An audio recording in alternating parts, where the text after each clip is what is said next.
Why, Alma? Why would you do this to us? My voice was barely a whisper, but the weight of my words was crushing as I stared into her tear-stained eyes. The silence in the kitchen felt suffocating, broken only by the faint hum of the refrigerator in the background. I don't know, Joseph, she stammered, her voice shaky. It just happened. I couldn't wrap my head around her response. My wife, my Alma, the woman I had built a life with over the past 10 years, had betrayed me, and all she could offer was that it just happened? I needed more than that. Who was it, Alma? Who did you cheat on me with? Her eyes flickered away from mine, as if she couldn't bear the confrontation. It doesn't matter, Joseph. It was a mistake. Her casual tone made my blood boil. It damn well matters to me. Tell me who it was. She inhaled deeply, like she was mustering the strength to confess. It was Camden, from work. But Joseph, it only happened once. I swear, Camden. I knew him. Her coworker, a slick, smooth-talking guy who always seemed a little too friendly. I never thought he'd cross this line. The anger swelled inside me, not just toward Alma, but toward him too. You and Camden, huh? Once? And you expect me to just take your word for that? Alma's tears flowed freely now. It was a mistake, Joseph. I was lonely, and he was there. It meant nothing. Lonely, I repeated, incredulous. You were lonely? We live in the same house, sleep in the same bed, and you were lonely? She nodded, sobbing. You were always working, always busy. I felt like I was invisible to you. Her words stung, but I couldn't let her see that. So, this is my fault now? You're blaming me for your infidelity? No, that's not what I meant, she said, shaking her head. I needed someone to talk to, and he was there. I stood up, unable to sit still any longer. I paced the kitchen, my mind racing. Well, I hope it was worth it, Alma. Because you've destroyed everything. I know, Joseph. And I'm so sorry. Sorry doesn't cut it, I snapped. What are we supposed to do now? Just pretend this never happened. She wiped her eyes, trying to compose herself. I don't know. But I want to fix this, Joseph.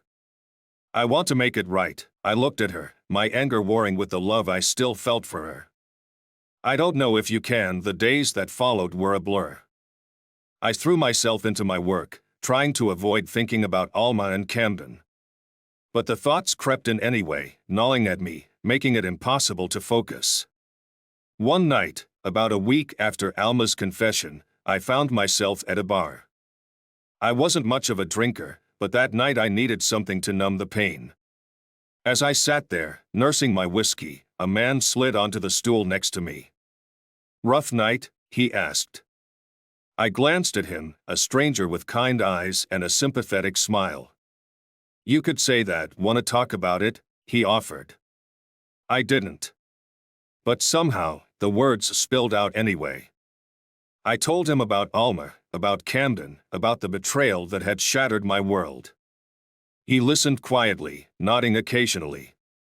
When I finished, he took a sip of his beer and said, "Sounds like you've got a decision to make, my friend." "Yeah," I said, staring into my glass. "I just don't know what to do." He leaned in closer. "If you want my advice, don't let her off easy. Make her feel the pain she caused you. But remember, revenge can be a double-edged sword." I looked at him, a little taken aback. "What do you mean?" He shrugged. "Just be careful. Sometimes, in trying to hurt someone else, you end up hurting yourself more." His words stayed with me as I walked home that night. I didn't want to hurt myself. But I couldn't just let Alma and Camden get away with what they had done. The next day, I made a plan.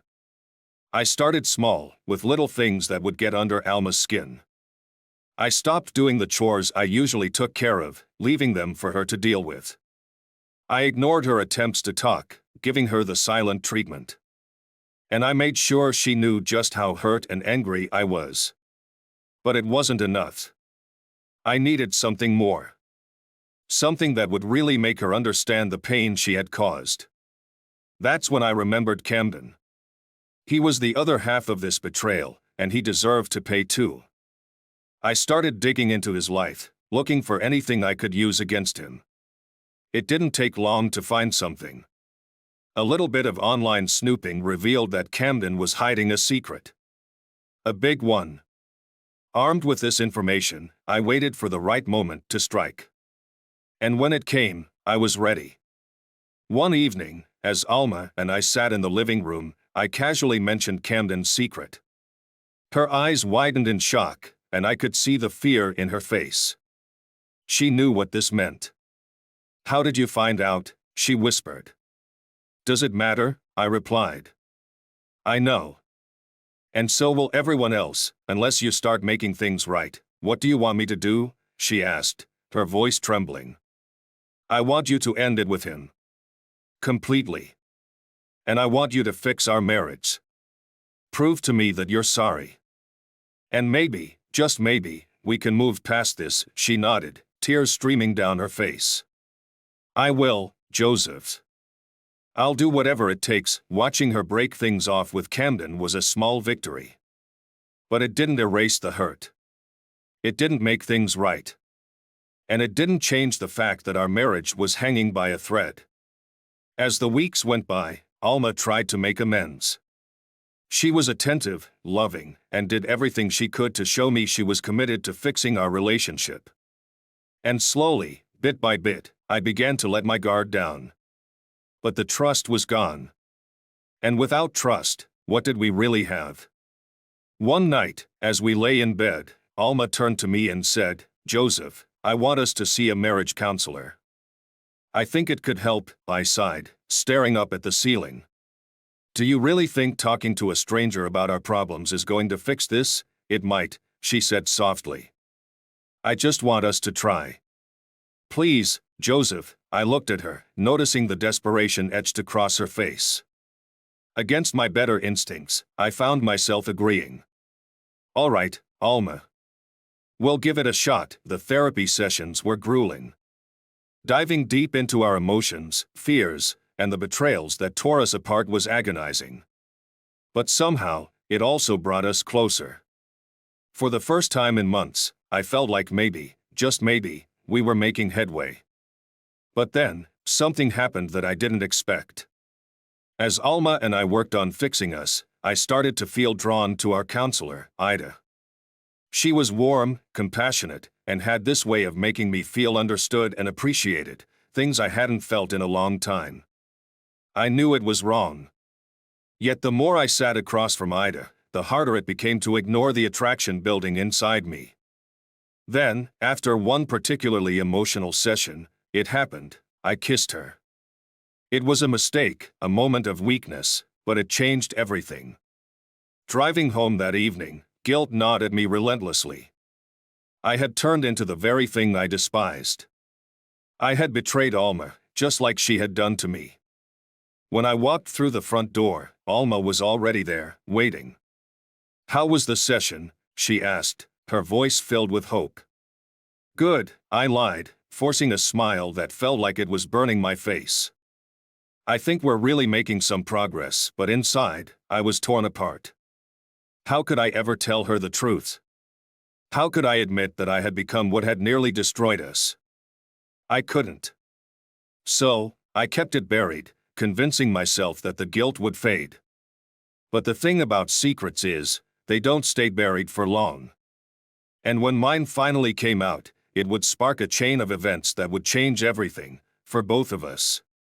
Ida told my wife, who invited her to a session with her. She asked her about her feelings for Camden. Alma admitted that she still thought about him and wished she could stay with him, but the guilt she felt toward her husband made her feel awkward and depressed. Alma asked for advice on what she should do now. Ida offered an unexpected and acceptable solution. She said that Joseph and I had a mutual sympathy and it would be right if we agreed to divorce without much complaint against each other. This is what subsequently happened. Alma and Camden are living together in his house.